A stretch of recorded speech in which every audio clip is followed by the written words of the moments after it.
This is my 2023 7.3 powered 373 gear F350, and I'm going to tell you what it's like to have 373 gears so that you know when you're shopping for a new Super Duty truck between 430 and 373 gears. I do not live in the mountains. I live in Michigan, so we do not have a whole lot of grades to deal with. I do drive this truck empty a good bit. I tow anywhere from a small utility trailer up to 17,000 pounds conventional at this time. And the 373 gears work extremely well for my usage case.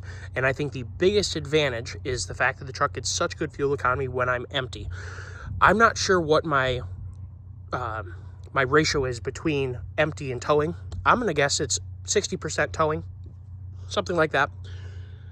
But it could be as close to 50-50, especially depending on the month. It could be 50-50.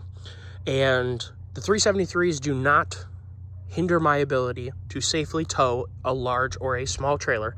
They do not hinder my ability to cover a lot of ground when I'm towing a small, medium, or large trailer. And I can assure you that that little bit of extra fuel economy that they get when I'm empty, I utilize it. So I think that that is the best thing about this truck. Because I use it as also a family vehicle, the 373 gears are, and I just happened into this. I didn't choose it. In between you guys and me, my normal rule of thumb is I like to have the most ratio possible. Why? Because it maximizes your towing performance. And at the end of the day, usually that is what causes you the little bit of a gripe. It's not the daily driving, it's the towing performance. And that's probably exactly why you guys are here. You're debating on 373 or 430. You're seeing online all these different things about, oh, you can't do this or you can do that. Someone has 430 gears and they're telling you, oh, you can't even tow with 373 gears. Utter nonsense. I have many videos on my channel. You can go take a look at them towing with this truck. I have an acceleration video showing this truck accelerating. It was like 0 to 60 or 0 to 55 with my Mini behind it. It flat out scoots.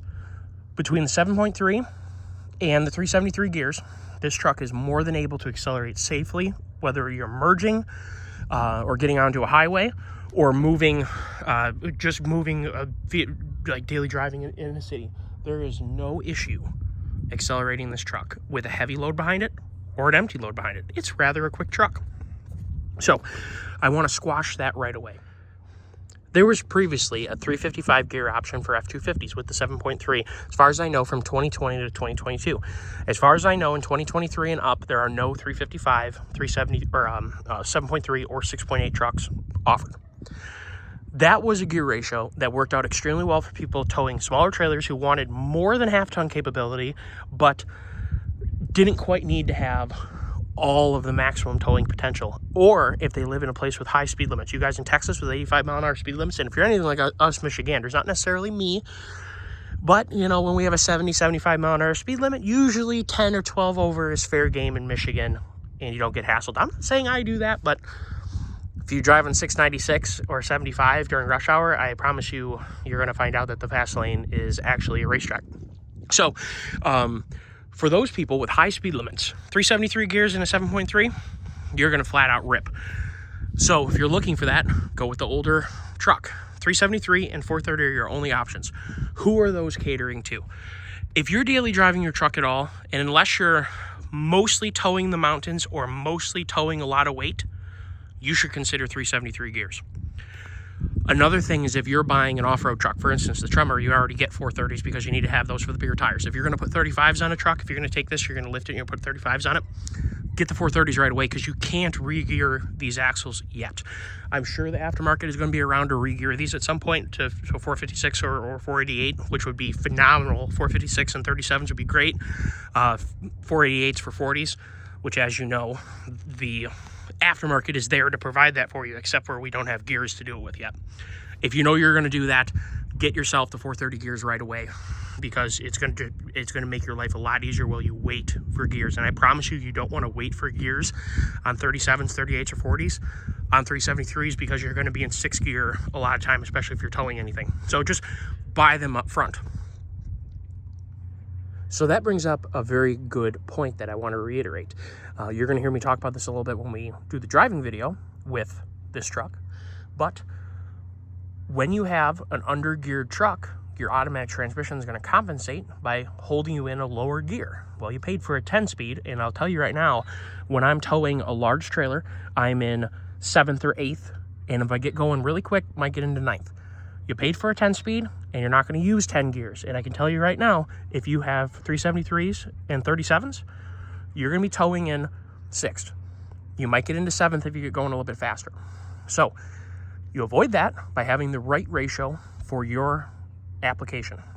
And in the same way, if you're towing something extremely heavy or has extreme windage, like a big 5th wheel, that is where, even if you're not towing in the mountains, having that additional ratio in your axles is going to allow your transmission to carry a higher gear. You're going to get better fuel economy, and your transmission is going to be a lot cooler.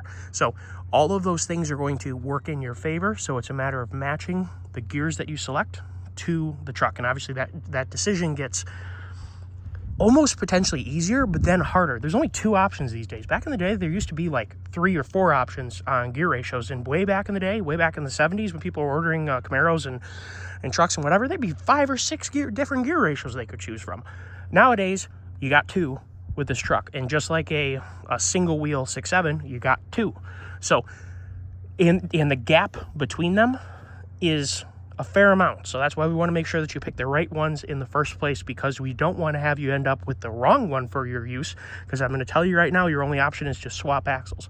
You can't re-gear this truck, and I highly doubt if you ask your Ford dealer to swap gear sets for you, they got enough problems going on. They're not going to want to do that. And you can't bring this thing to a ring and pinion shop and have new to down gear it if you have 430s, or up gear it if you have 373s, because you can't buy any of the parts. So we need to make the correct decision the first time, and there's enough of a gap between the 2 of them that it's really relevant conversation. So you guys who are having this dilemma, you are exactly right to have this dilemma, because it is an important thing you need to decide. Perhaps one of the most important mechanical choices you can make here, besides diesel versus gas, or 6.8 versus 7.3. Once you pick it, you're done. You know, you've committed to that. And selling one of these things to get a different truck just over a different engine, or over a different gear ratio, or over a different cab, these are important decisions. And I promise you, when you trade in your truck, you're going to lose a lot of money if you just don't like whatever you picked and then you have to go get a different one. So you are exactly right to be here and trying to get all the information you can before you make a purchase. And as I was saying, if you live in a hilly state and you're towing for sure anything over 6,000, 8,000 pounds with any frequency, and if you're towing in the Appalachians or the Rockies, I think you should have 430 gears. I think that is the best usage case for those. For the rest of us on relatively flat land and who aren't towing, a huge 5th wheel, if you had a 22,000 pound 5th wheel and you wanted to cover some real distance and whatnot, perhaps at a higher rate of speed and whatever, the 430s might really work into your usage case. For all of us with conventional trailers and not in mountains, 373s are really good, and I really like what they give me for empty performance. The truck is not a dog. It tows really, really well, and in most cases, I'm extremely satisfied with the 373 gears, and I never thought that I would say that. Stay tuned, because what follows is a video on driving this truck at different speeds, so you can see what RPMs the 373s give you. Expect 100 to 150 more RPM if you have 430, somewhere around there, depending on the speed, of course. So stay tuned for that, and hopefully you enjoyed the video. Hello everyone, here is a driving portion of the 373 gear 7.3 video. As you just saw, we were able to hold, well, we're barely able to hold 10th. If you tip in at all, or if you have any kind of wind or hill, you're going to struggle to hold 45 in 10th gear. See, we just kicked to 9th. We're not really of my doing. So we're going to speed up. And we're going to see, because everyone has asked what RPMs are where. All right, here's 55. In just a second, I'm sorry. Try and be gentle. The 10-speed does like kick downshifts. That's its job.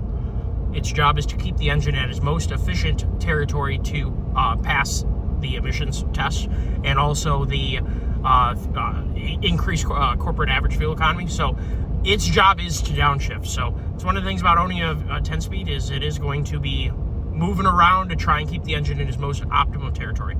Here's about 55. And we're turning, if I had to make a guess, 1250, you know, something like that. And we're going to dip down here to 50. And we're down at, you know, 12-ish, maybe 1180, something like that. So because of the torque of this engine, you are able to hold some pretty low RPMs. And because of the triple overdrive when you're in 10th, you're able to keep the RPMs pretty darn low. And that's why when I do a 55 mile an hour long trip, this truck gets some pretty ridiculous fuel economy. I have hand calculated to 15.8 many times on a very long trip. Now we're going to go around a corner here and then we're going to speed up. I've had people ask about 60 mile an hour, 65 and 70 and 75, so we're just going to do it all. How's that? Because I think that that is the best way to do this, is to share. Now, by no means am I flooring it, so 60. We gotta wait for it to get up into gear, and we're gonna have another turn here, so. There's 10th. We got a turn. So about 1400-ish. This route, we're gonna have to do some speedings up and slowings down, and that's just gonna be the way it is. But I know that this is solving many of your questions, seeing what it's like to drive. And it is a fun truck to drive. That is one takeaway too, and I don't know how much I'm gonna cover it, because like I said, this is really about the RPMs, but this is a fun truck to drive. It sounds good. It pulls hard when you want to. It toodles around nicely when you don't want to. So here's 65. She'll settle into 10th here. So we're right at 1,500 RPMs for 373 gears on 34.5-inch tires. These are 285 65 R20s. These are Falcon AT4Ws. So we'll simmer her up a little bit to 70.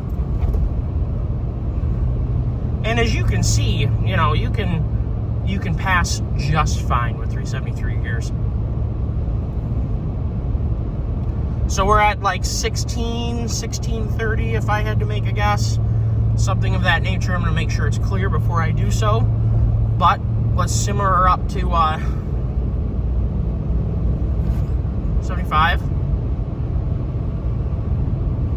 And we're settled in 10th at like 1750 if I had to make a guess. We got a corner coming up here, but we're going to do a 50 to 70 mile an hour pass, because that's also extremely relevant.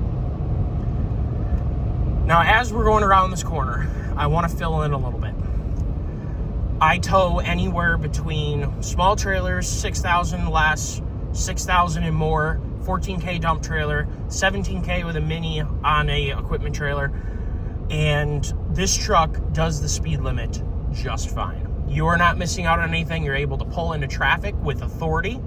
There's no waiting around to get to 35 mile an hour. This thing, even with 17,000 behind it, and I made a video on accelerating Remington, no digging. It's my seats. We're gonna go ahead and do 50 to 75.